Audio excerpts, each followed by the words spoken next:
So here is the situation at game end May 1951. This hex is Seoul, and it contains a somewhat battered down Marine division, strongest division in the game. In an improved position you have a ROC division here, another ROC division here, and a American division down to its last step here, and that is the UN holding on by the skin of their teeth.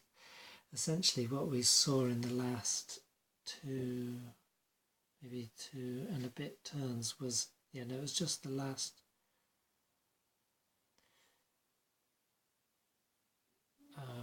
I can't remember the exact process, but you saw about 3 turns ago at turn 9 the North Koreans and the Communists were here, and they quickly sort of made their way back through to here, and it was for 2 whole cycles, so that was the last turn.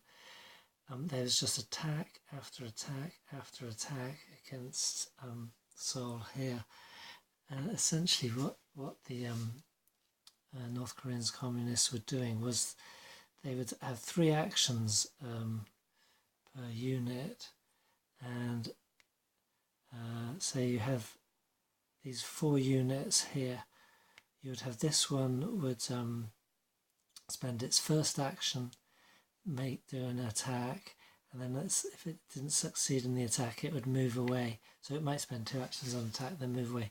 Then another one from back here would move in, action to move in, attack, and then another action to move away. Because you can only have 1 unit attached in heck, what this meant was they could keep cycling in fresh divisions to attack, attack, attack. Otherwise you would have ended up with a position like this, and that these 4 divisions are all fatigued and nothing else can move in. But what that did mean was that none of the attacks were intensive, which is where you spend all your actions for an operation in an attack, so they didn't get any bonus on that. And the turn before last they actually had limited commitment. The last turn they only had restricted commitment, and that is thanks to all the UN air interdiction further up in north of Korea, so chopping up their supply trains, creating great havoc around that. So consequently they just didn't have the supplies available at their depot. So in fact the whole last month they were on restricted commitment, which means their attacks are at half value, and they just could not get the roll. So essentially they had the choice of like 1, 2, 3, 4 attacks at intensive with a +3 modifier, or maybe, I don't know, 9, 10, 11, 12, I'm not sure exactly how many attacks without that +3 modifier.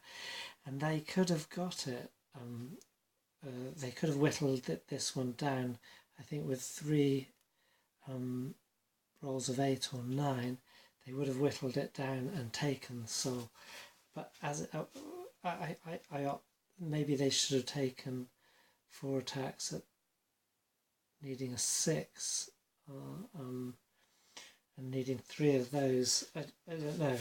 But then there's also the -1 for the air interdiction, and so the thing was that the UN only had something like 9 points on air interdiction, or was it 6 at that point? Because on close combat support, which means they could do a -1 on each die roll for 6. I think it was 6 attacks. So if they'd just attacked with 4, they'd have all have had the minus. But with bringing in attack after attack after attack after attack, that close air support ran out after a while. Even so, the North Koreans did not manage to take Seoul. Now there are more UN forces. There's some here being reconstituted, and others that were reconstituted that have come in, refitted and so forth at Busan. But you can see there's also they've broken through here, the UN has, but there's a roadblock here, and Seoul is completely surrounded anyway. So looking at it like this, you'll be hard put to say, yeah, this shouldn't really be there, but I found that you can cover up the glare spot with it. Looking at what you can see there, you would really say, well, Incheon, Seoul, Yeongdong, Po are all taken. Those three cities, including that major port, are all taken. And 38th parallel is well and truly crossed. That's got to be North Korean victory, and indeed it was. So they only lost, they're even managing to keep Seoul and the victory points for those other two cities. They ended up on 152 victory points. That is a North Korean marginal victory, but between 130 and 161 is a marginal. So it's still, and there's a 5-point leeway between 162 and 167 on a draw. Sorry, it's getting a bit dark here.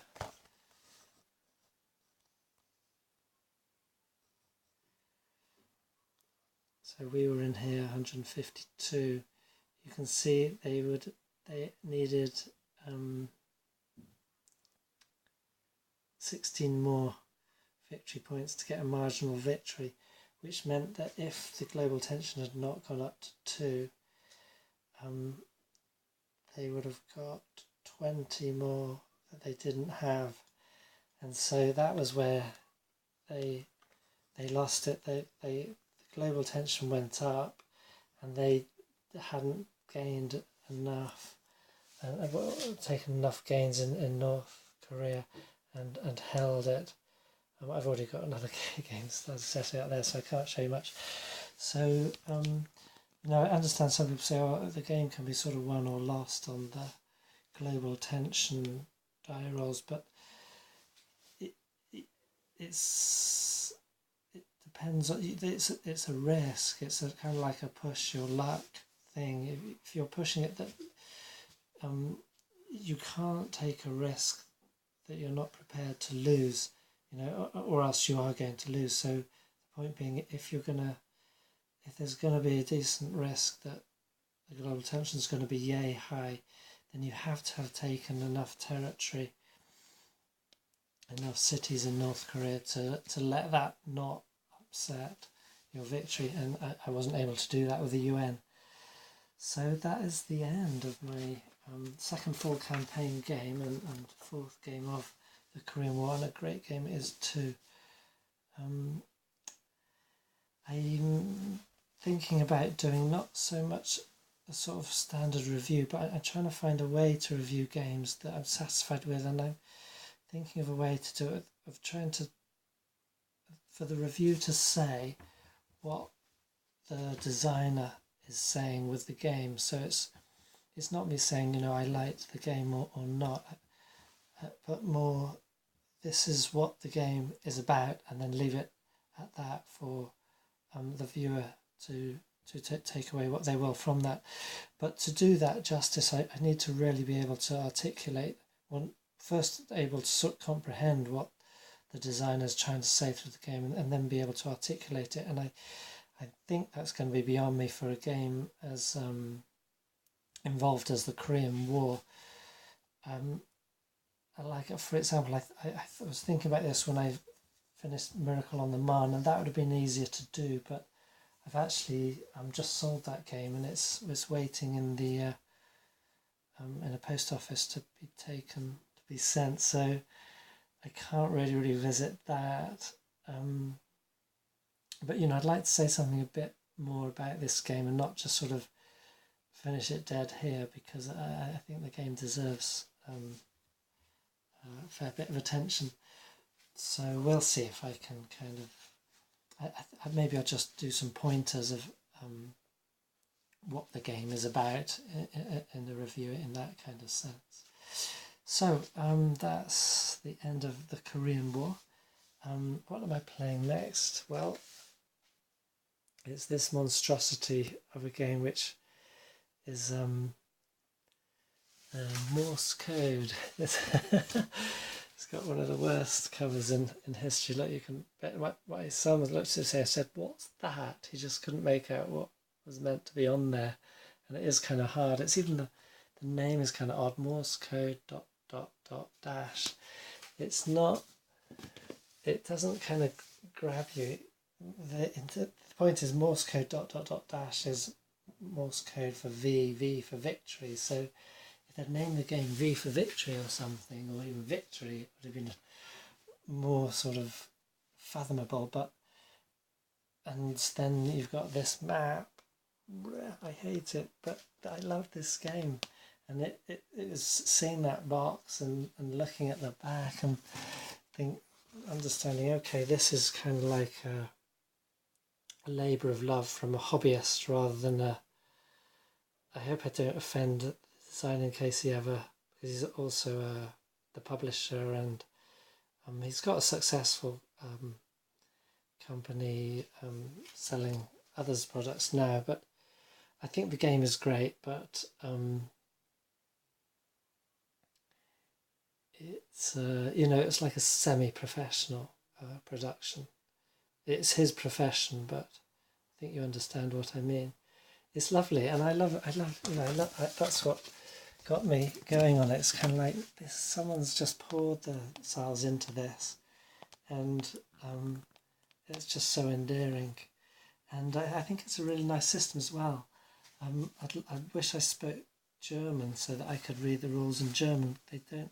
Translations leave something to be desired, but I think anyway, the mind of the designer in the way he explains things is also, the way he sets out the explanation and so forth, also leaves something to be desired. So it is a game that is a bit demanding for you, but when you get into it, it's I think it's a lovely system. So anyway, I was playing this about 2 years ago. I was playing their Pearl Harbor, which is the Pacific Theatre Operations. So the game's a monster. This is the Western Theatre. Then you can get another map, which I think is twice this size, for the Eastern Theatre. Then you get North Africa. Then you get other little odds and bods maps and different hex sizes to set up. And then you get the Pearl Harbor, which took up all of this space, including like off-map things like this. So the whole game would take up. So this is the table is the size of a bed, and it would take up 2 or even 3 of those. 3 really counting all the off-map tracks and holding boxes and so forth. But anyway, that's just to say that I was playing the Pearl Harbor game and I had to pack it up because we had visitors coming, and this room turns into a guest room, or at least it has been. So I had to pack the whole game up, and I recorded everything, took photos and that, so that I could come back to it. I was also had started a series of tutorials on this, partly to help me to relearn and really grok the system for my ease of play, but also just in case anyone was interested out there. So I don't know what I'm going to do with this. My intention now is to get back into that. I want to get back to Pearl Harbor, but this is going to be kind of a warm-up.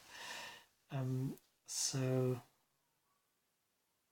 that's what I'm on to next. I don't think I'll be videoing any of this, but this is going to be a warm-up for me, and I think I'll then get back to the tutorials and through that back into Pearl Harbor. Although we'll have to see what space and time allowing, because summer might be a bit difficult with various guests coming and going and so forth. But anyway, so from the Korean War back to the Second World War for me.